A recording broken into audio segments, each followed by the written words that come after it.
చిలకమ్మ అమ్మ కొట్టిందా తోటకెళ్ళావా పండు తెచ్చావా గుడ్లు పెట్టావా గుటుక్కుమన్నావా గుడ్లు పెట్టావా గుటుక్కుమన్నావా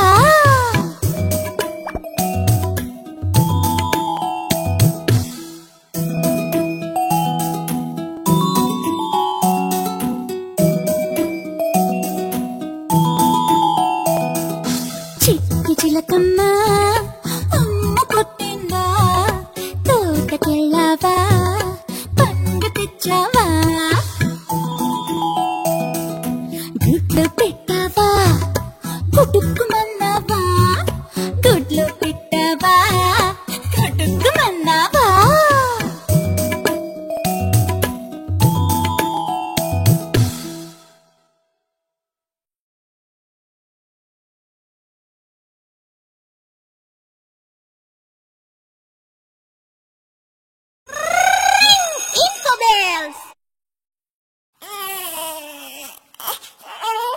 అయ్యో పాప ఏడుస్తుంది. ఏ పాప?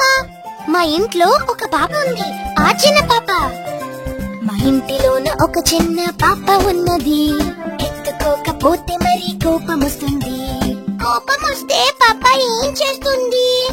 కోపం వస్తే గట్టిగా అరుస్తుంటుంది. అరుచుకుంటూ తనని తాను గీరుకుంటుంది. పాప ఒళ్ళు బరుకుని ఏం చేస్తుంది? ఒళ్ళు బరుకుని పాప ఏడుస్తుంటుంది. ఏడుపు కళ్ళ నుండి చిన్న ముత్యం రాలుతుంది. అయ్యో పాప ఏడిస్తే అమ్మ ఏం చేస్తుంది? పాప ఏడుస్తుంటే అమ్మ ఏడుస్తూ వచ్చును. అయ్యో పాప అనుకుంటూ ముద్దు ఇచ్చును. ఇప్పుడు తెలిసిందా పప్పు పాప ఎందుకు ఏడుస్తుంది అని? అమ్మ కోసమే కదా. పాప పట్టిన మొండితనం సార్థకమైనది. మొండి చేసి ఏడ్చినదంతా అర్థమైనది. మా ఇంటిలోన ఒక చిన్న పాప ఉన్నది. ఎత్తుకోకపోతే మరి కోపం వస్తుంది. కోపం వస్తే పాప ఏం చేస్తుంది? కోపం వస్తే గట్టిగా అరుస్తుంటుంది. అరుచుకుంటూ తనని తాను గీరుకుంటుంది. పాప ఒళ్ళు బరుకుని ఏం చేస్తుంది?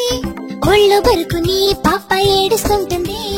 ఏడుపు కళ్ళ నుండి చిన్న ముత్యం రాలుతుంది. అయ్యో పాప ఏడిస్తే అమ్మ ఏం చేస్తుంది? పాప ఏడుస్తుంటే అమ్మ ఏడుస్తూ వచ్చును. అయ్యో పాప అనుకుంటూ ముద్దు ఇచ్చును. ఇప్పుడు తెలిసిందా పప్పు పాప ఎందుకు ఏడుస్తుంది అని? అమ్మ కోసమే కదా. పాప పట్టిన మొండితనం సార్థకమైనది. మొండి చేసి ఏడ్చినదంతా అర్థం